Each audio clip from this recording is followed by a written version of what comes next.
Hey, everybody. Good evening and welcome to Once Upon a Crime. I want to thank everyone who's tuned in at home. And I'm just going to introduce myself. My name is Joe Brosnan. I'm part of the marketing team here at St. Martin's Press and Minotaur Books. I'm also the site manager of Criminal Element, our sponsor for our Once Upon a Crime series.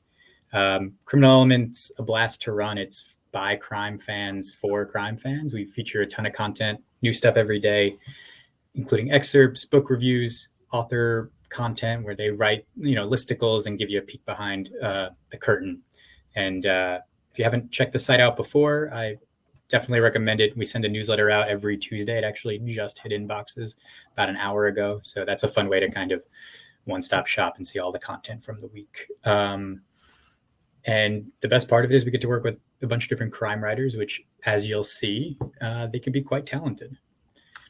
Yes, they can. I'm Allison Ziegler. I am also on the Minotaur Books marketing team with Joe, and just absolutely thrilled to be here hosting this next installment of Once Upon a Crime, during which 6 amazing authors will write a story together in real time.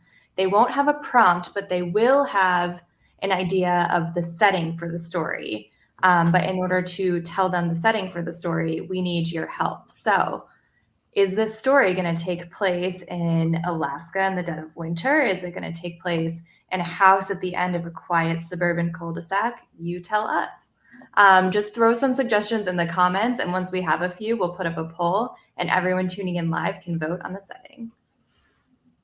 Great. Yeah. So we're going to make all these authors do what you want them to do. So make sure you put out some good suggestions. We'll put up a poll pretty soon, and the winners. And we'll start, and Gigi will, who is going to be our first author, will have to do what we tell her. It's going to be fun. But speaking of, I mentioned Gigi, but I want to introduce and tell you about all the authors who will be participating today. We have 6 incredible people joining us, and in order, they're going to go Gigi Pandian, Samantha Jayne Allen, Anna Downs, Camilla Steen, Alex Finlay, and Stacy Willingham. I want to give a huge thanks to all of them for joining us. As you'll see, they're checking in from all over the globe. Anna's in the morning. It's the middle of the night for Camilla. Everyone else is kind of scattered across the states. So thanks to all of them for carving out for some of them weird times to join us. And also looking at the comments, the same is true for our fans in here. Everyone's from all over. So thanks for finding the time and joining us. And we're going to have a lot of fun. Yes, we will. So here's how it's all going to work. Throughout the next hour, those 6 authors that Joe mentioned will take turns collaborating and writing a short crime story in real time in front of us all. So just absolutely no pressure there for them at all. Each author will write for 5 minutes, and then they will hop off the screen to make way for the next author, who will read out loud what their previous author had written, and then just kind of pick up where they left off and take the story wherever they want it to go. The recording of tonight's event and the completed story will be posted on YouTube with captioning. Unfortunately, we can't do live captioning, but there will be captioning as soon as it's over on YouTube and on Criminal Element for anyone who wasn't able to tune in live tonight. So while you all finish making your setting suggestions in the chat, I want to know, Joe, if you were writer number 1 up here on our stage tonight, where are you just crossing your fingers that the story will be set? I think because it's now officially freezing cold outside, and I'm in my office right now, and the heat still doesn't seem to be working, and my hands are freezing. I think I'd choose somewhere warm, do a little bit of escapism. So I think that's where I'd be hoping for. But I'm seeing we have some snowed-in suggestions. We have some tropical suggestions. So we have some very spooky suggestions here. I'm seeing specific ones. Yeah. A religious commune, but they're all werewolves, Hector DeJean. Strangers snowed in at a UK pub. Sometimes reality is stranger than fiction. An abandoned mall in a small southern town. That one sounds good. Small town in the Mojave Desert. Is that right? Am I butchering that? Failing factory in the south, a haunted, abandoned mental health hospital. Ooh. We got some spooky ones. Spooky ones. I think the poll is now live. So everyone tuning in, definitely head over to the poll. You'll find it sort of below our heads. If you don't see it, there should be a red 1. And vote on where you think the story should take place. Very cool. So we'll give that some time, and we'll keep just explaining how this is going to run a little bit more. Keep an eye on the poll feature throughout the night. We will be dropping different polls in throughout and just kind of having some fun, sometimes with book suggestions or sometimes with just things that we all prefer that have nothing to do with writing. And they'll kind of come about organically. But other than that, I just want to note one important thing regarding captions for tonight. We have had people ask if we could caption this event. And unfortunately, we can't do it when it's live. We can, though, and we will upload this to YouTube tomorrow, and there will be captions included in that version of the video. So if you require captions, please check back tomorrow, and we will have that ready for you. And then moving on from that, speaking of polls, and just there's also an Ask a Question feature at the bottom. We'll kind of be mining the comments on the right, but if you do have questions specific for all of the authors or one of the authors specifically, feel free to ask a question officially through that button down below. It's a great way to make sure we ask it, because if it goes in the side on the right hand side, the feed, we might miss it. And then one other plug is you should see a green button down in the bottom middle, like right there. It says for a free sampler featuring today's authors.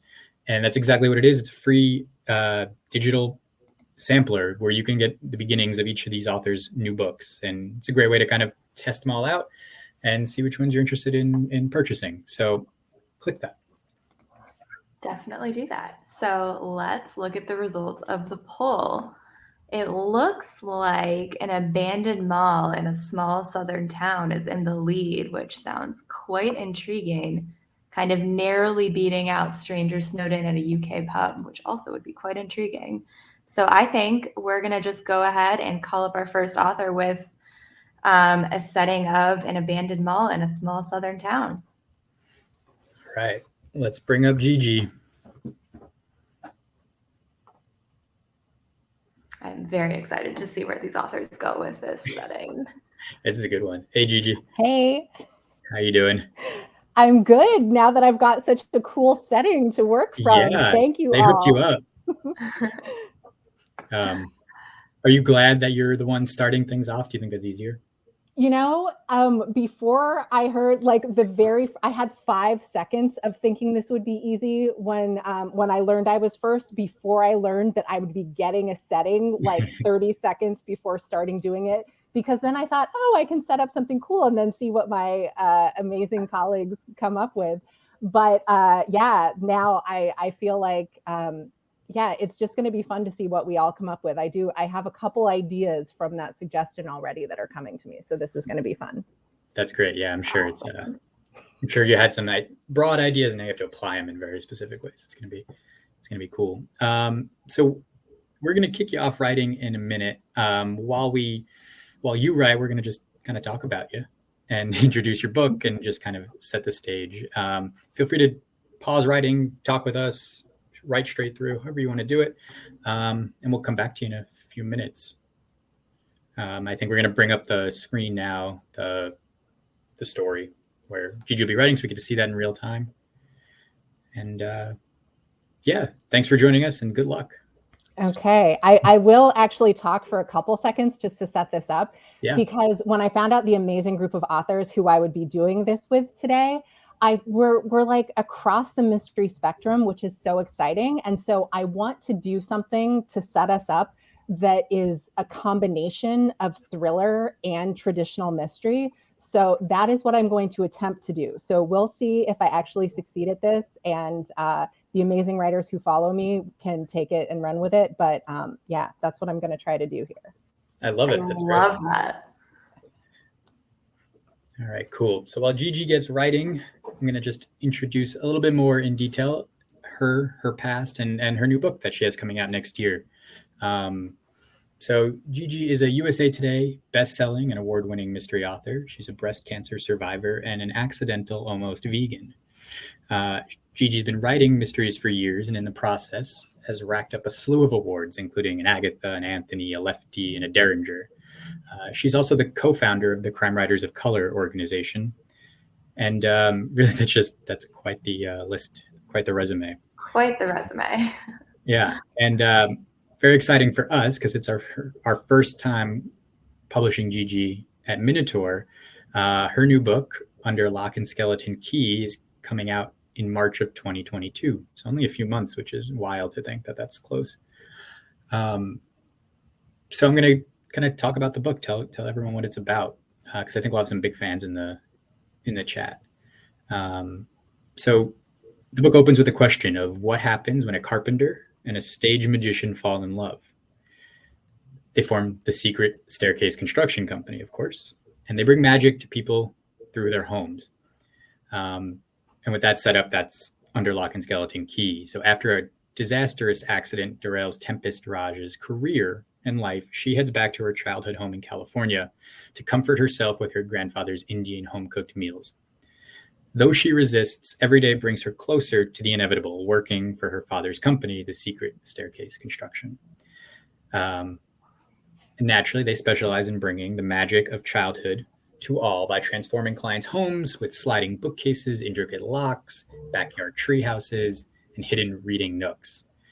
When Tempest visits her dad's latest renovation project, her former stage double is discovered dead inside a wall that's supposedly been sealed for more than a century. Fearing that she was the intended victim, it's up to Tempest to solve the seemingly impossible family curse that's plagued them for generations, something she used to swear didn't exist, but it seems to have finally come true.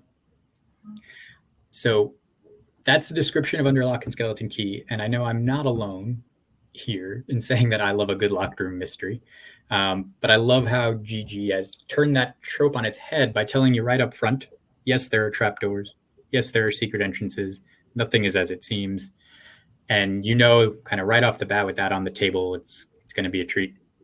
So Allison, I assume you are also a locked room mystery fan. I feel like if you're working for Minotaur, like we are, you have to be.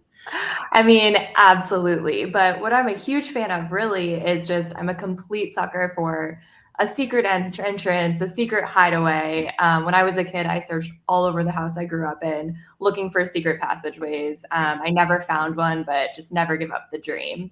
Of course. What about in the chat? What are some of everyone's favorite locked room mysteries from readers in the audience? Yeah, I feel like we missed an opportunity when we moved into the new office to not have like the Minotaur section have some secret entrances. There really should be. Although there is the secret room in the outside of the cafe. For people who don't know, Macmillan does have a secret hidden room behind a bookcase in our lobby. So if anybody comes to visit our office, be sure to check that out. What? Now I have to come visit, and now I'm distracted from the story because I have to come visit the secret room. It's the first place we will bring you, yeah.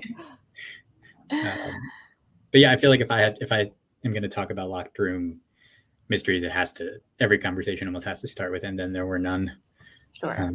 Yeah, I feel like I've read that book multiple times, and I don't do that a ton. And it's just good. It's good each and every time. And it's just the classic setup. So it's fun to see how that genre is evolving. I mean, we had, what was the movie last year too? Knives Out, right? Was kind of play on the exact same thing. And that has secret rooms and passageways and everything. And I kind of do visualize that house when I was reading some of Gigi's book. So it is fun. But it's all coming full circle. And I think the appetite's really there for this sort of book. But how's the story going, Gigi? I think I've set it up now. So yeah, I think I'll stop it and leave it there for somebody else to pick up here. I have set you up with a little bit of an impossible situation here, but hopefully some good atmosphere. I love it. Maybe I'm not jealous of our next author, but it sounds fun. And then before we let you go, I just wanted to see if there's anything you wanted to plug about Crime Writers of Color. I think it's an incredible organization and you've done a lot of great work. I think people would be interested in learning about it. Yeah. So Crime Writers of Color is an organization. It's just an informal group of folks that was started a couple years ago with Kelly Garrett, Walter Mosley, and myself, just talking about how we hadn't seen as much. Things are so much more wonderful now with so much more representation in the crime fiction world. But even just a few years ago, there were several of us who were just finding that we weren't seeing a lot of representation, and also folks making sure that people were feeling comfortable coming to writers conventions and things like that. And so we just got a few group of friends together, and it grew from about 30 people into now more than 300 folks. So it's just an amazingly supportive organization just to learn from each other, talk about challenges and hurdles, and celebrate each other's work. And there's so much good, diverse crime fiction coming out right now.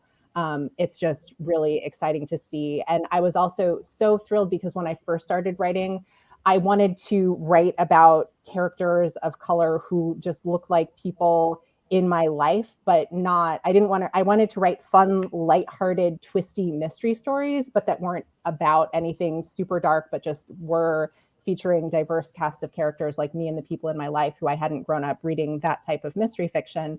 But I was thrilled when there was interest in publishing Tempest Raj's story. And so I'm just really excited to be working with the whole St. Martin's Minotaur team, and to have so many wonderful folks who I've met through crime writers of color and the crime fiction community as a whole. It's just a wonderful group of folks. Thanks. That was really great. And people are going to love Tempest. I can't wait for the world to meet her.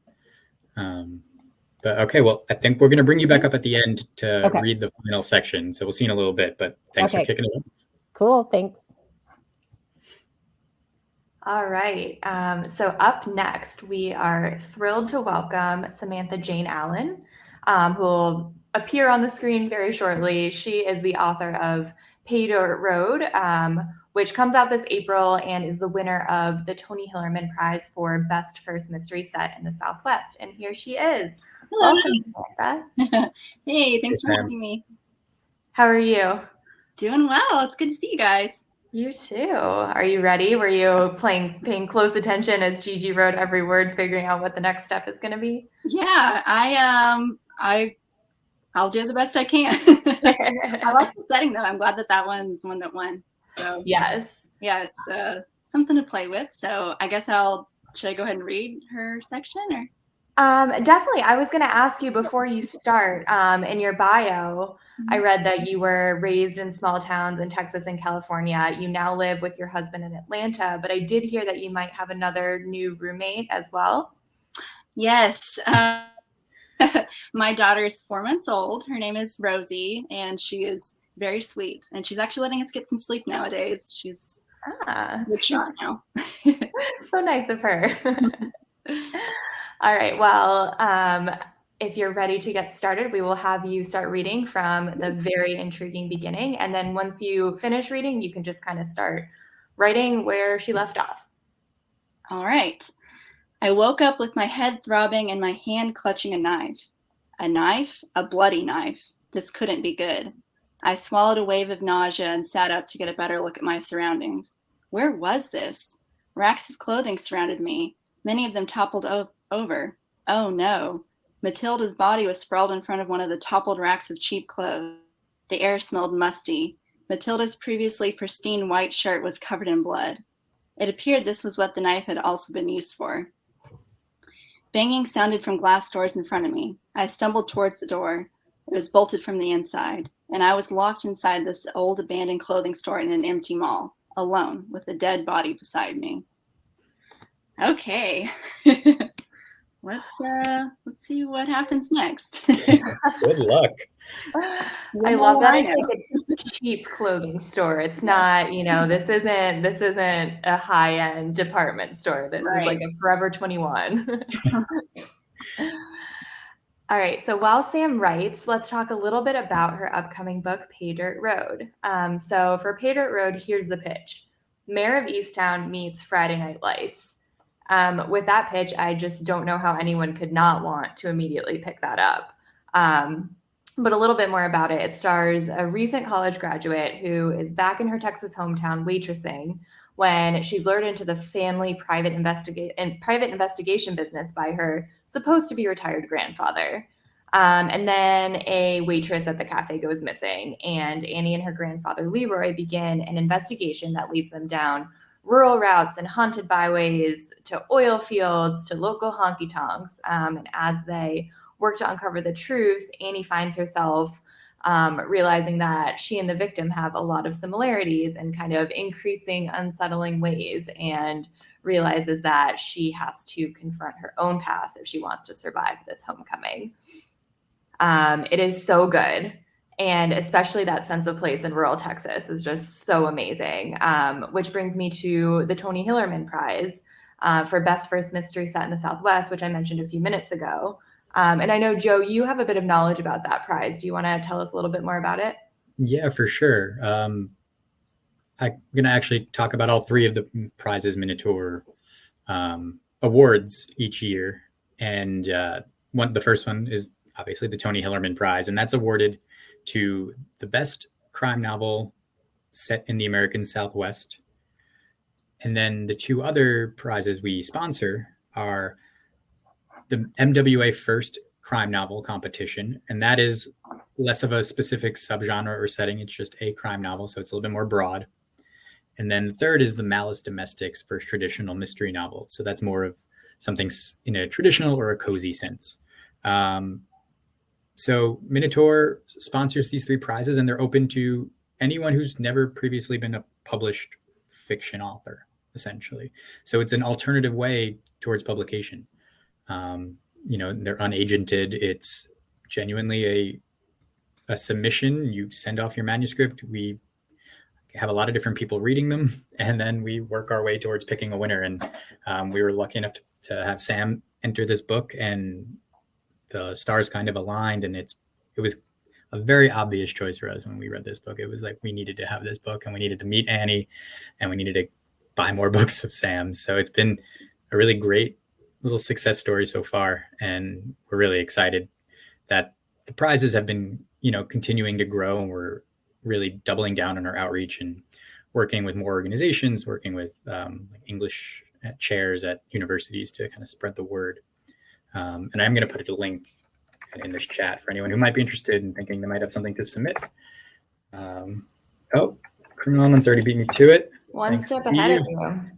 of you. So check out that link that just dropped. You can kind of see some recent books that have won one of these prizes, some of the FAQs, and then a link to this official submissions. Nice little plug for our competitions. Yeah, it's such a cool opportunity, those contests. And maybe someday I'll submit my, own locked room mystery about finding a secret passageway that leads to some sort of crime. Yeah, set me off. I'm in.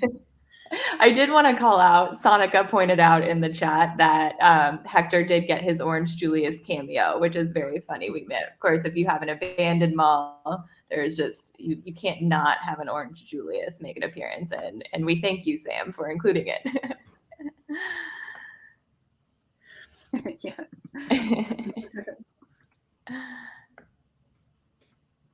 All right. How's the writing going, Sam? I think I'll leave it off in a good spot. I love it. Awesome. Okay. Just introduced a new character, made things more complicated for everyone. We love that. All right. Well, thank you so much for joining us tonight. I am so excited for Anna to read where you have taken us. And everyone, be sure to pre-order your copy of Patriot Road. Thank you, guys. Great to see you. Bye, Thanks, Sam. All right, cool. Next, we're going to be bringing up Anna Downs, who should be up on our screens any moment. Anna, as I may have mentioned before, comes from us from the other side of the world right now. She's in Australia, where it is quite a bit earlier than it is here. I believe it's around 9 a.m., 9:30. So, Anna, I hope you have coffee or tea in hand when you get on your screen. Got the coffee. Yeah. Yeah, ready to go. I think I'm a little bit too much, actually. Nice to see you anyway. Thanks for having me on. This is super exciting. Thanks for joining us. I think we had mentioned yesterday in our run through that you are a morning writer traditionally. Yes. So this might work better for you. Yeah, traditionally, like super early morning writer. When I first started writing, I had 2 kids under 2, so it was 4 a.m. starts for me before the house woke up. These days, it's a little bit less chaotic. My youngest goes to school next year, which is great. So I kind of have this promised land of like an actual structured working week spreading ahead of me, which is so exciting and amazing. Yeah, congrats. Yeah. I just fit it in when I can at the moment. Well, it's funny. I think sleep deprivation kind of is maybe a theme in the Shadow House. Certainly is. Yeah. So you guys write what you know, right? Yeah, write what you know. But also, with the Shadow House, I really wanted to create a particular sort of atmosphere and a protagonist thrust into a situation where she can't trust anyone, but she can't trust her own mind either, for lots of different reasons. And I kind of wanted to capture some of the actual horror that comes along with those new baby months, and those first weeks and the sleep deprivation. Obviously, there's so much great stuff about having children and having babies, but there's a lot of kind of sleepless nights, and you're in the dark and you're on your own and your mind is going mad, and the kind of neuroses that come that go along with sleep deprivation and kind of second guessing yourself all the time. So yeah, I really wanted to kind of play with that a bit. Oh yeah, and it's such an original way to read unreliability, because you don't know where the truth is, because it's been kind of altered in so many different ways. It's such a fun book to read, because I did not know who to trust. I did not know who to root for. It was great. Oh, good. Yeah, you kind of don't really know for a long time where the threat is coming from either, which was something I really deliberately wanted to kind of muck around with as well. Yeah, well, you nailed it. We are going to bring up the story now, and you're going to, I guess, read the previous section from Sam. You don't have to read all the way from the beginning, just where Sam off or started. Okay. So I think it was when Matilda had suggested, right? Yes. Okay. Correct. So when Matilda had suggested we sneak into the Piney Woods Mall for old time's sake, I don't think she'd anticipated dying in a Mervyn's. We'd worked together at Orange Julius. That's how we'd met. And now this? Worse, had I stabbed her? I had no memory of it, but who else? The banging on the door brought me back. I needed to get out of here. Help!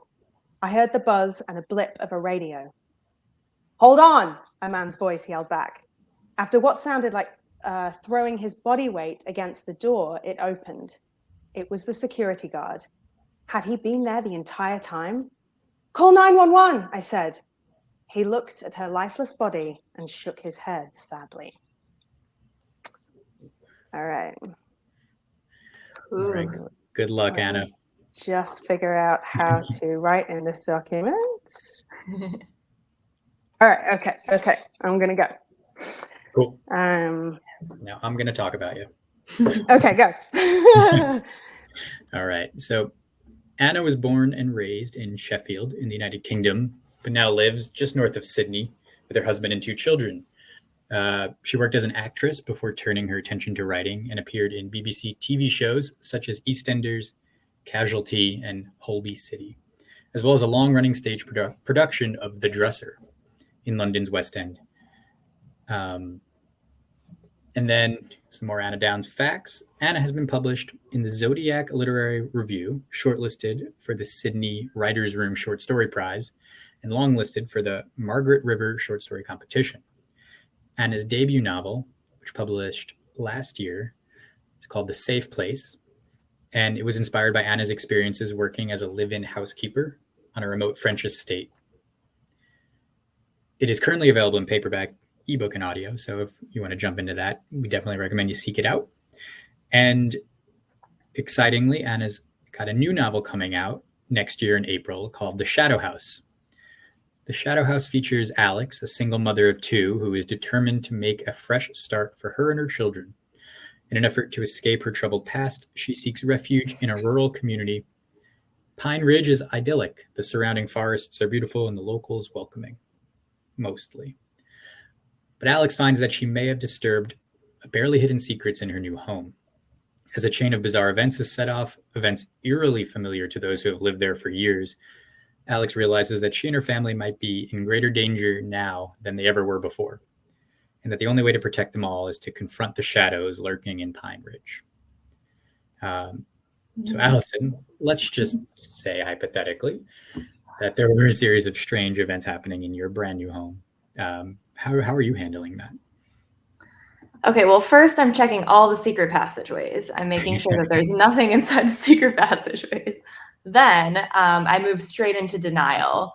Any rational explanation as to why some of these things are happening, like, this thing moved because I might have just left a window open, trying to rationalize away any kind of like weird spookiness. And then when none of that works, I'm just going to put into use all of the sort of survival instincts I've learned from 8 years of reading Minotaur books. I feel like I have just a whole toolkit of ways to get out of kind of hairy, spooky, strange situations that I just am ready to have at my disposal. Yeah, I feel like we should have like a survival kit or like a field guide, right? For surviving harrowing situations. From Minotaur Books. Yeah. I'm trying to think of some off the top of my head. Like one of the ones I always remember from a book I read, I think it was by Becky Masterman, one of the first books I read. The Murder Instrument. This is a spoiler, I'm sorry. But the book's been out since like 2013. So if you haven't read it yet, it's on you. The murder instrument is like toad poison that somebody puts into a drink. And I just thought that was so spooky. And so that's always the one I kind of go to. Is like, when in doubt, just go to the toad poison. There's a joke about croaking in there for sure. There's absolutely a joke about croaking in there. Yeah, I feel like I recently read Paul Dwarin's latest, which was basically a survival story itself. So I feel like just after reading that, if I was stuck in the Maine winter woods, I went from 0% chance of living to like 5, but it's nice to learn while you read. Exactly. Learn something new every day. Right? Yeah. Otherwise, it's like always keep your phone charged for sure. Sadly, it's never normal in these books. Right. I mean, for whatever reason, there's never any cell service. No. Or the phone got wet. Right. Yeah. How's the story going, Anna? Yeah, I could do this for ages. This is fun. I know. We just talked about your short story awards, so I get it. Hang on a second.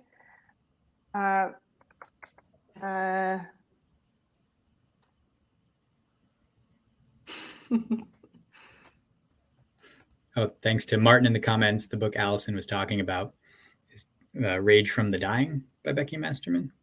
So even if you know the ending now, go add that to your You don't know how the toad poison, plays into the story, so it's still worth a read. I am so curious about what is happening with this guard. Like, I'm not sure if he's going to end up being a bad guy or a good guy. I don't know either. I'm done. I kind of don't know books.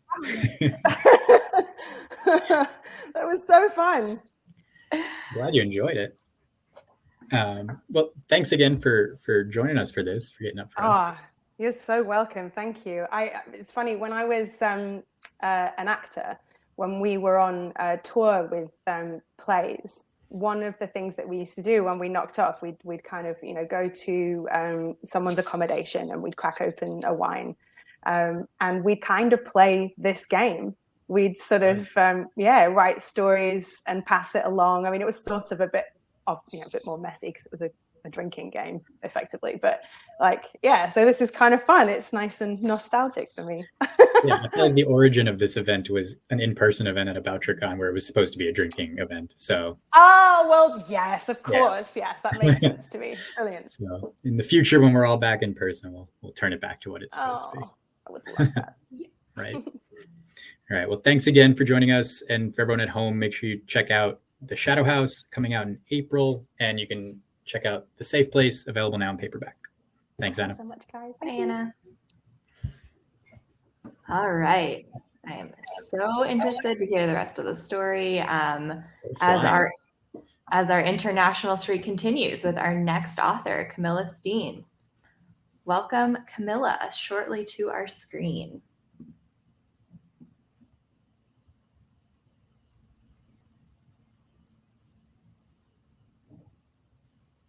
Where was she coming from? Was it Sweden or was it somewhere else? I think in the chat at the beginning, it said Barcelona, Barcelona. I believe. I would personally love to be in Barcelona right now. Right. Hi, Camilla. Hello. I can tell you that I do not think that you would want to be in Barcelona right now. It is freezing cold, and these apartments are not built for insulation. So I'm sitting on a pile of blankets that I just took off to look a little bit more polished. Oh no. So tell us, what time is it there? We know it's morning in Australia where Anna is. Well, it's about half an hour past midnight here. Oh. So it's unusual for me to still be wearing makeup and non-pajama clothes. And I'm very excited to go brush my teeth after this. I had a very spicy ramen dish called Dragon's Breath for dinner, and my tongue is still burning. So if I sound a little numb, that's why. Well, that's one way to keep you warm in a cold apartment, is just to eat spicy food. You know, that's what I figured. I just didn't expect it to be as spicy as it was. My cats are avoiding me like the plague right now.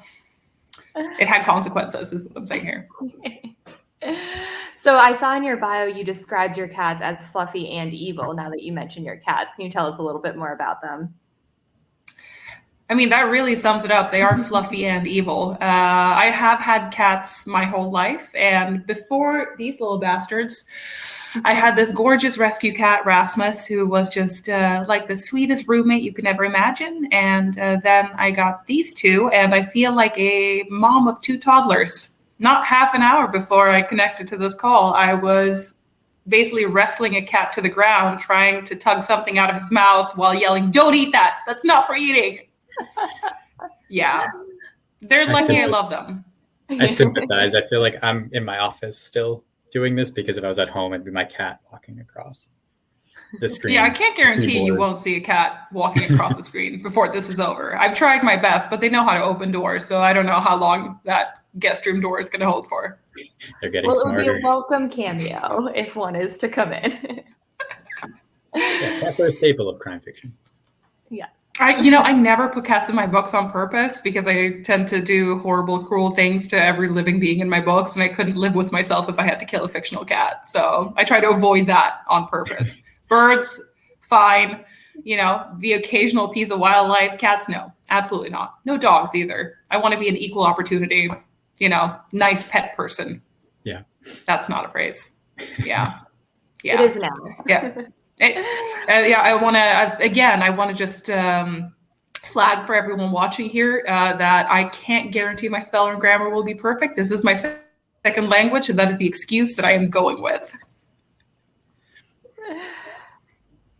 Well, we are so excited to see what you come up with, spelling, just regardless of spelling. So if you want to pick up where Anna started writing, and then you can just start writing from there. Okay, we started at then a slow smile spread, right? Yeah. Yes. Okay. Then a slow smile spread across his face. My relief at seeing someone who might be able to help faded away. The mall had been closed for months. There was no one around. I looked at the glass windows above my head. The sky was black. It was the middle of the night. Why would there be a security guard here? As I stared at the guard's face, panic rose in my throat. And then I heard a noise, a strange, faint whirring sound somewhere above me. I looked up again and noticed a camera in one corner. It swiveled on its mount. Its lens was pointed right at me. I took a step backwards away from the guard. Another noise. Looking around me, I saw several more cameras, all pointed my way. Bang! A loud sound to my left made me jump. I turned away from the guard to look back at where Matilda lay, but she was no longer there. Her lifeless body was gone. Ooh. Where did Matilda go? Yeah. I feel like I'm walking in the footsteps of giants here. Okay, let's do this. All right. Can't wait to see where you take us. Allison, it's funny. Are you able to read while they write? Because I'm not. I'm keeping up. While So they write, no, I can't. Yeah, if I was trying to read while they wrote, I would end up just like saying out loud the words I'm reading instead of it'd be all messed up. instead of the words I'm supposed to be saying. So as these authors read the previous installments, it's all kind of news to me, and I am officially creeped out because Same. really, Riveting. where did she go? So speaking of kind of spooky things, let's talk about Camilla's upcoming novel, The Resting Place. In The Resting Place, Eleanor is the main character, and she lives with prosopagnosia. I also butchered that, which is the inability to recognize a familiar person's face. When she walks in on the scene of the murder of her cruel grandmother, she ends up face to face with the killer, but because she can't recognize faces, it just doesn't mean anything to her, which is horrible and just kind of haunts her dreams in her waking moments. And then a lawyer calls, and her grandma had left her looming estate in the Swedish woods that has kind of a chilling past. It's where her grandfather suddenly died. So Eleanor, her boyfriend, her aunt, and the lawyer all travel to the house looking for answers. But as they get closer to the truth, they'll wish they had never come to disturb what rests there. So spooky. But the idea of not being able to recognize a familiar person's face feels like a really good would you rather question, right? Like, would you rather not be able to recognize a familiar person's face, or would you rather recognize them, know their name, but just have no idea how you know them? Ooh, that's a tough one. I think I'd have to go with the second one. Not remembering how I know them. I feel like I can ask them and like maybe own up to forgetting, and like we'll move on past it. But I feel like it'd be tougher to explain to someone that I know well that I'm struggling to remember their face. I feel like it's a harder conversation. But I think neither sounds great. Right. But like what kind of question could be like an immediate reveal? It's like you could place them as, where do you work? And then you would know where they work. But what if you knew more than one person who worked at that place? Yeah, I guess maybe I'm equating it to like just forgetting someone's name, which is not what this is. This is deeper than that. I don't know. Face blindness freaks me out, especially after The Resting Place. But it was already something I had like read about, and when I found out that that's what this book was about, I was like, oh, that's a good plot device. Like, such a good plot device. Talk about another way to like inject unreliability into a story in a different way. Just sensing a theme. Right. What about people in the audience? Would you rather have face blindness, or would you rather recognize somebody, know their name, but have no idea how you know them? Maybe we could make that a poll. People could vote. Yeah, definitely. Also, a friendly reminder to ask questions if you have them for any of the authors. Yeah, all of the authors are still kind of hanging around in the chat, so they could answer your questions there if they've already kind of come and gone from the screen. So definitely don't hold back.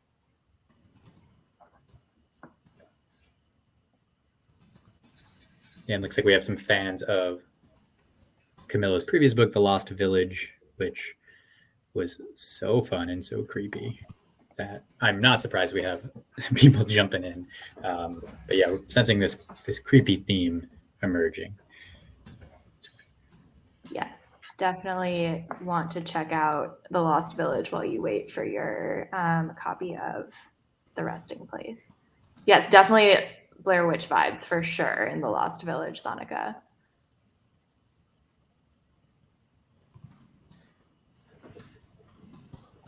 I'm not really a scary movie type person. I don't have a whole lot of tolerance for them. I get too scared. Yeah, it's not my go-to type of movie, but although like around Halloween I have to do at least one or two. But right. I prefer to be scared by like suspense than I am like supernatural type of like the slasher movies and things like that don't do it for me as much. But like you can build up all that suspense and then jump scare me in a good way. I'll pay to see that movie. All right, so the would you rather poll is live. Would you rather not be able to recognize a familiar person's face, or would you rather recognize them, know their name, but have no idea how you know them? Yeah, so click the poll if you want to join in. I'm curious to see how people will answer this. I have a feeling they might follow kind of the non-face blindness answer, but I'm curious. I'm also glad to see people agreeing with me in the comments of being afraid of horror films and liking mysteries and thrillers, like you mentioned a little bit more. Just, I think that's why we're all here, you know, for crime fiction, mysteries, thriller writers. Yes, 20 votes for recognizing them, knowing their name, and having no idea how you know them. Oh, Anna loves scary movies. One person's cool with not recognizing face. We're just wimps, really. I think that's mostly. I won't speak for you. I'm personally a wimp. I have wimp tendencies. It's fair. Yeah. All right, so let's check in with Camilla. How are you doing, Camilla? Pretty good. I feel like I want to leave off in a decent place, and I think that'll do it. Hopefully, I've set up something okay for the next guy. All right, can't wait to see what you've done. Well, thank you so much for joining us. Did you have fun? Was it worth staying up past your bedtime for? It was a blast, actually, and yeah, I'm so excited to see how the story ends. Yeah, us too. Well, thank you so much for joining us, everyone. Make sure to check out both The Lost Village and add The Resting Place to your TBR list. Go ahead and pre-order, and we will see you later, Camilla. Yeah, have a nice evening. Thanks. You too. Stay warm. Brush your teeth. All right. Alex Finley's going to be joining us right now. We should see him in a sec. So Alex Finlay is the pseudonym of an author who lives in Washington, D.C. And there he is. How you doing? Hey. How's everything going? Good. Thank you. Thanks for having me. How do you feel about your job to write the penultimate act? I don't think I can live up to these the talent before me, but I will muddle through. We'll take it. So yeah, I wanted to say, you were just recently abroad as well, promoting a book. I believe Every Last Fear. Was it for the first book, or is it your new book? Was it more? Every Last Fear. Or in Denmark, it's called Rule Nature. Is that a violent nature? Yeah. Basically from the poster behind you. Mm-hmm. So Every Last Fear was a book that came out last year, Alex Finley's first novel under that name. And tell us a little about the trip. I feel like, how does book promotion differ overseas?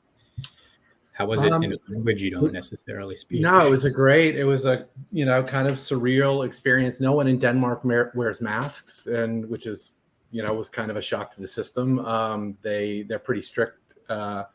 When you go in anywhere, they make you show your vaccine passport. But yeah, my hosts were great. The publisher was amazing. They did a book launch party at a museum, and it was pretty neat. They part of it was a usual kind of Q&A thing, but the unique thing was they had the curator of the museum, and it was kind of a photo exhibit. They would take a group around and show them a piece of one of the exhibits, and then they'd have me read a passage from the book that kind of matched the tone of the exhibit, which I thought was pretty fun.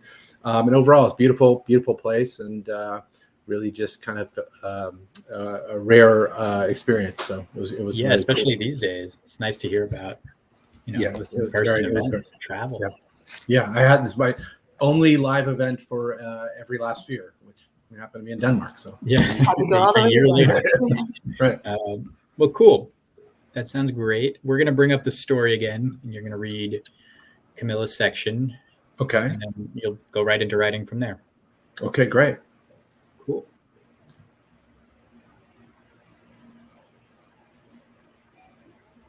It's coming.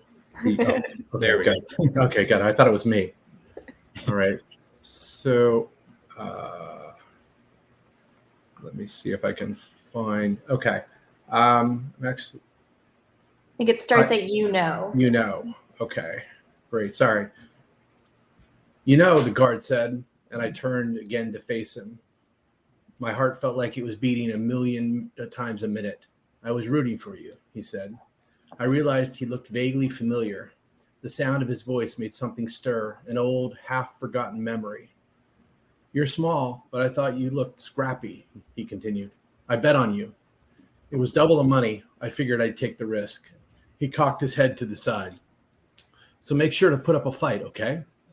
What the fuck are you talking about? I said, my voice high and strangled. I'd make sure to pick up that knife if I were you, the guard said. I don't know if she's found the hammer yet. He smiled. It was a small, closed-lipped smile and would have been sympathetic if it hadn't been for his eyes. Good luck, he said. You've still got half an hour. Please, I said, but he was already halfway out the door. Please, I yelled, throwing my body forward, but he was faster than I was. I was tired, confused, my body heavy and unwieldy, and I slammed into the closed door, and I hit my chin and tasted blood. The store was quiet. I slowly turned around. Racks of outdated clothes, blood on the floor. I remained still for a moment, and then I slowly bent to pick up the bloody knife. Matilda, I said quietly. What is going on? Oh, Matilda's back. I feel like I'm getting some like Squid Game vibes here. Yeah, that's where my brain went too. Which I'm into. We need the Yeah. next Squid Game. Maybe we have it on our hands. Yeah. All right, so I should start, I guess. Yeah, jump in. And, Okay. we'll check back in a few. Okay, I'll put my timer on here. All right. Good luck. No, why? Hold on, I've got to set up the thing. Sorry. No, you're good. It really is. That's super creepy. Maybe I won't sleep tonight. All right. So while Alex gets to writing, I'm going to tell everyone a bit about his newest book, The Night Shift, which will be available in March next year. So the book opens on New Year's Eve in 1999. Y2K is expected to end in chaos. Planes falling from the sky, elevators plunging to earth, world markets collapsing. A digital apocalypse. But none of that happens. Though at a Blockbuster Video in New Jersey that night, 4 teenagers working late at the store are attacked. One inexplicably survives. Police quickly identify a suspect, the boyfriend of one of the victims, who flees and is never seen again. Fast forward to 15 years later. More teenage employees are attacked, this time at an ice cream store in the same town. And again, only one makes it out alive. In the aftermath of the latest crime, 3 lives intersect. The lone survivor of the Blockbuster massacre, who's forced to relive the horrors of her tragedy. The brother of the fugitive accused, who's convinced the police have the wrong suspect. And FBI agent Sarah Keller, who must delve into the secrets of both nights, stirring up memories of teen love and lies, to uncover the truth about murders on the night shift. So, Allison, I don't know about you, but I grew up working at ice cream shops, many night shifts, and this book freaked me out. What are the chances you work at a Blockbuster? Because that would be too perfect.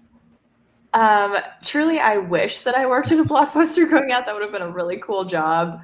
In a perfect coincidence for this exact moment, but I did not. Yeah, I worked at the kind of restaurant that has buckets of peanuts on every table so that people can just sit there and peel their peanuts, eat as many as they want, and just throw the shells on the ground for me to then sweep up at the end of each shift in like 100-degree Florida summer heat. So murders aside, that was the stuff of nightmares, I would say. Yeah, I feel like that's motivation for you, the employee, to kill people rather than there were a lot of so I would be kind of sweeping up the peanut shells, and just like almost every night somebody's dad would come in and be like, oh, is the squirrel off duty today to clean up the peanut shells? Like, whose job is that? I'm like, it's me. It's my job. I'm the one holding the broom right now. So, yeah. So anyway, there was an ice cream shop across the street from the restaurant where I worked, and a lot of my friends worked at that ice cream store, and I was always a little bit jealous of them, but I didn't want to get sick of ice cream. I feel like if I worked at an ice cream store, I might have kind of overdone it on the ice cream and then never would have been able to enjoy ice cream ever again. That does sound like a tragedy. Luckily, I still very much love it. I don't miss all the sticky elbows, scooping all day. It's like your ice cream here. It's gross. Yeah, But, you wouldn't think. Yeah, that's a good point. But you probably got some, like, it was probably a good workout, like scooping. It's kind of like you don't even need to lift weights. Yeah, I didn't. So it was great. What's your favorite ice cream flavor? I think I'm a mint chocolate chip fan. I think that would be number one. That's a what good about one. you? I would say I like any ice cream flavor with a lot of stuff in it. So I think the go-to is kind of a cookie dough, but if there's something like a cookie dough plus a ton of other mix-in, like I'm always going to go for as many mix-ins as possible. I feel like Ben & Jerry's that's all their stuff. It's just 5 different things. Yes. Yeah. That's the go-to. Let's hear it in the what about the comments. audience? Yeah. Drop your ice cream preferences in here. I feel like this will get a variety of answers. Yes. If anyone says peanut flavored. Rum raisin.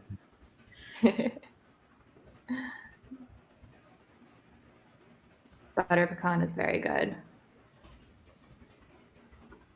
Oh, we're talking about, I think, more restaurants with peanuts. The Ground Round. I remember as a young kid going to them. I think my aunt worked at one as a waitress. Peppermint. Well, I'm sure for you had a great time with the peanut shells. I think everybody but the people keeping them up really enjoyed them. Well, yeah, I think it's a kid's dream to be able to throw food on the floor. Yes. Doug Rocky suggesting roasted corn flavor. I agree. Corn flavored ice cream is delicious. What is a tin roof sundae? Do you know? No. I feel like I'm failing my ice cream knowledge. Yeah. Trisha, if you could elaborate on what a tin roof sundae is, we would love to know. Yeah, I worked at a Ben & Jerry's, so it wasn't as creative. You just scooped. That's all it was. Mm-hmm. It wasn't like a Sunday building. How's it going, Alex? I think I've hit a wall, so I think we can call it there. I haven't reread it, but What's your favorite ice cream flavor? mine, Yeah, vanilla, really exciting, like me. yeah. You let all the fun and excitement come out on the page. We'll say. Yeah. And you can't go wrong with a classic. It's a classic. Yeah, it's a classic, I guess. Yeah. It's like a bald head, It's just, you can't go wrong. Right, Joe? Take your word for that one. All right, cool. So thanks for joining us. I hope you had fun. And I encourage everyone to go check out The Night Shift. It's full of twists and I think just a really good time. So it comes out in March. Alex, anything else to say before we let you go? I think you should show the great packaging you did for the Night Shift if you have it handy. Oh, Wait, I have it actually. Do you want to do it? Sure. Yeah, go So for it. as I wasn't listening to Joe because I was under pressure, but if he mentioned the video store, I thought this was a very ingenious way to send out the ARC. This is the VHS sleeve for the ARC, which is pretty clever. Yeah, shout out to our design team here. They took what was kind of like a half-baked idea and just ran with it. It is one of the cooler ARC I love treatments. the Stephen King vibe to the movie. Was great too. Yeah, it's a lot of fun. Love it. And you don't have to remember to rewind your ARC. Exactly. Please rewind. All right. Thanks again, Alex. Thank you for having me. Thanks to all these great Yeah, of authors. Really an honor to be making a story with them. It's working well. We're excited to see what you wrote. I'm so excited to see what he wrote, and to figure out how the story is going to end. So for that, we will bring up our last but certainly not least author of the evening, Stacy Willingham. So while she comes up, I'll just sort of launch into her bio. Oh, there she is. I won't launch into her bio yet. Hi, Stacy. How are y'all? Great. How are you? Pretty good. Just thinking about these 15 loose ends I'm going to try to tie up here. Well, we trust you to, tie up the loose ends, but also to throw in a few twists because that's what you do. So. I can try. So Stacy lives you're coming to us from Charleston. Is that right? Mm-hmm. Yep, where she lives with her husband. Say that again. Oh, sorry. There might be a lag. I didn't say anything. I said, yeah, I'm coming from Charleston. Yes, Charleston, where she lives with her husband and her Labradoodle, Mako. And if you don't already follow Stacy on Instagram, you should do so immediately, if for nothing else than the Mako content, because it is just A+. Yeah, it's like 95% my dog, 5% book stuff, and some food thrown in. That's pretty much it. Truly a perfect ratio. Yeah. So you're currently a full-time writer, so you now have a very cool job, but what was your high school job? Did you have a nightmare high school job or a good high school job? Oh, man. My very first job in high school was actually as a lifeguard at my local or neighborhood pool. And I remember specifically being on slide duty because I could just kind of sit at the top of the slide and like twirl the little whistle and hang out for a couple hours. So that was my very first job. But my longest running job in high school was at a Italian restaurant called Benito's in our local kind of shopping mall. I was a hostess first and then waitress there for like 7 years, I think. So yeah, all through high school and into college. In a shopping mall, which takes us back to our story. I know. Maybe I can work it into the story somehow. So are you ready to read where Alex left off and finish us up? Yes. Let's see. All right. We're after Matilda. Is that right? Yes. Okay. I ran to the back of the store. Dismembered mannequins littered the floor. On the back wall, spray painted in blood red, were familiar words, though I'm not sure where I'd heard them. The woods are lovely, dark and deep, but I have promises to keep and miles to go before I sleep. I turn and the guard is there. He gives me a strange look. Then he collapses on me, falling to the floor, a knife sticking out from his back. I scream, my legs jackrabbit out of the store. I bolt out of the clothing store into the dilapidated mall strewn with trash. I push past a shuttered Radio Shack, which probably went out of business before the factory closed and the town hit hard times and the mall closed, before my time in the hospital. I stopped to catch my breath. No one had followed. The mall was dark, empty. Where had I heard those words spray painted on the wall? Then I remembered. It was Matilda's favorite poem. Someone had read it at her funeral. Her funeral, but she was just with me. Or was she? Her body's gone. My mind's playing tricks on me again. The cameras are always watching. Ah! This is so good. All right. It is pretty good. All right. I'm going to set my timer for 5 minutes and see how I can end this thing. Off you go. So excited to see where you take us. Thanks. So while she's writing, let's talk about Stacy's debut novel, A Flicker in the Dark. So in A Flicker in the Dark, when Chloe Davis was 12, 6 teenage girls went missing in her small Louisiana town. By the end of the summer, Chloe's own father had confessed to the crimes and was put away for life, which left Chloe and the rest of her family to grapple with the truth and try to move forward while dealing with the aftermath of those crimes. Now it's 20 years later, and Chloe is a psychologist in Baton Rouge, getting ready for her wedding to the perfect man, and is just kind of starting to finally feel happy. But sometimes she feels as out of control of her own life as the troubled teens who she works with as her patients. So when a local teenage girl goes missing and then another one goes missing, that terrifying summer 20 years before it comes crashing right back. Is Chloe being paranoid, just seeing parallels from her past that aren't actually there? Or for the second time in her life, is she about to unmask a killer? It is so good.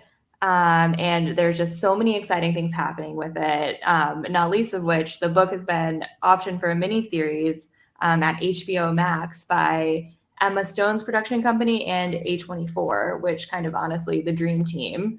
And that got me thinking, Joe, if someone were to make a movie about your life, which actor would you want to play the character of Joe Brosnan? Whew.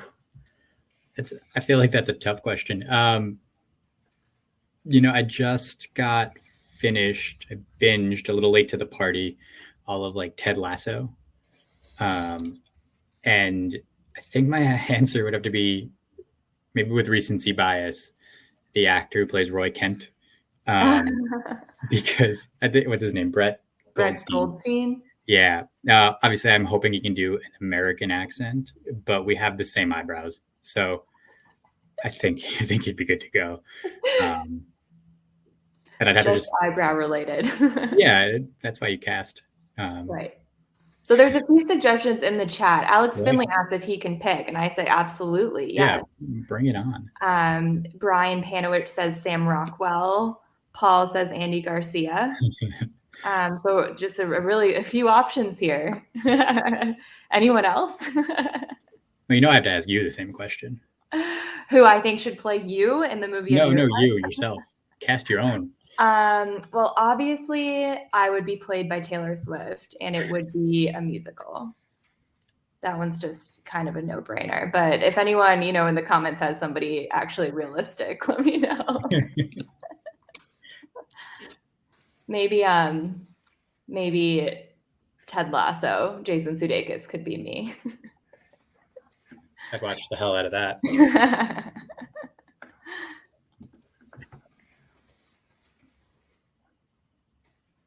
Thug Swift. Appreciate all of the support in the comments here. Yeah, I think we can start like a groundswell, right? And get this movie made. Yeah, I think so. I mean, how hard could it be to get to Taylor Swift's people? Can't be that hard to, make any sort of ask of her. I'm sure it would be. One successful GoFundMe and we're good to go. Yes, exactly.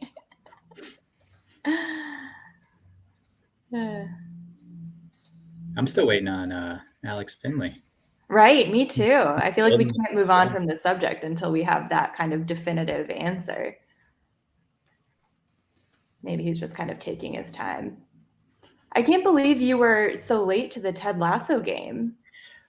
I was more late to the willing to pay for Apple TV Plus game. And I was staying at a friend's place a couple weeks ago, and he just he asked me if I'd seen it. I said no. He's like, we're fixing that right now. He made me watch the first 2 episodes, and then on my train ride back, I had paid for the month to finish it. So I flew through it in like less than a week. It was so good. Yeah. Once you start, you can't stop. You got to finish the whole thing. Yeah. Alex Finlay says too much pressure to pick your actor. So I think Brett Goldstein it is. We'll talk offline, Alex. All right, Stacy, how's it going? Good. Give me 1 more minute. Sure, as much time as you need. Do I have another minute? You can absolutely have another minute because Alex Finlay says, Joe from you. Oh man. Ouch. Have you seen You, Joe? I've seen the first season, yeah. Enough to know that that's a dig. Yeah. Hey, I mean, he works with books. You work with books. You're both named Joe. Yeah. Too many similarities to ignore, really. Let's not add another sentence to our similarity list. There are some differences that I could identify, but I've already given spoilers for one novel. I won't give spoilers for a TV show as well. Also, to go back to our ice cream discussion, just because I'm curious, we do have a poll up with all of everyone's thrown out suggestions. So if you want to go in there and vote, be interested to see what comes out ahead. I think the people have spoken so far, and it's pointing towards mint chocolate chip. So Chocolate's not too far behind, though. yeah, I'm surprised about that. It's a classic. All right. I think this is where I ended. All right. Okay. I am so excited to hear where this is going to end. So thank you so much for joining us tonight. Everybody should be sure to pre-order Flicker in the Dark, or if you are a Book of the Month Club member, you can actually go ahead and choose it as your selection for this month and kind of get a head start on everyone else, read it before everyone else. Oh, it's so beautiful. I know. It just showed up the other day. I pretty much carry it around with me everywhere. How could you not? I know. All right. Well, thank you guys. It was so good to see much. you. All right, so now that the story is complete, we will bring back up our first writer, Gigi, to read the ending. So here she comes, and welcome back, Gigi. Hey, this story was so cool. All of the twists and turns, everyone. This was so great. Okay. I know. Is this where you thought it would go when you started it? I had no idea where it would go, and I didn't see any of these twists coming. So this is brilliant. Okay. All right, so we'll bring it back up and see where it ended. Okay. The cameras. Suddenly I remember the cameras. There were cameras at the hospital too. The hospital where I was sent after Matilda's death. The death that I caused. Oh my God, I whisper, looking down at my hands. They're shaking, a subtle twitch of my fingers, and I remember it all. I remember that white padded room and the doctors who came and asked me questions. I refused to believe she was dead. I refused to believe that I had killed my best friend. I always wanted to come back to this mall and see her, and that's what I had done. I turn around, my mind on the bloodied guard on the ground. He came from the hospital too, after I broke out. They must have known that I would come here after years of asking to see Matilda. I keep walking through the mall slowly, my eyes on the shattered glass of the escalators, the dead plants reaching out to scratch me with their bare limbs. I pass a T-Mobile and a food court and a Party City, and suddenly I know my way out. I run into the store and pursue the scraps of clothes. Starting that one again. I run into the store and peruse the scraps of clothes littered across the floor.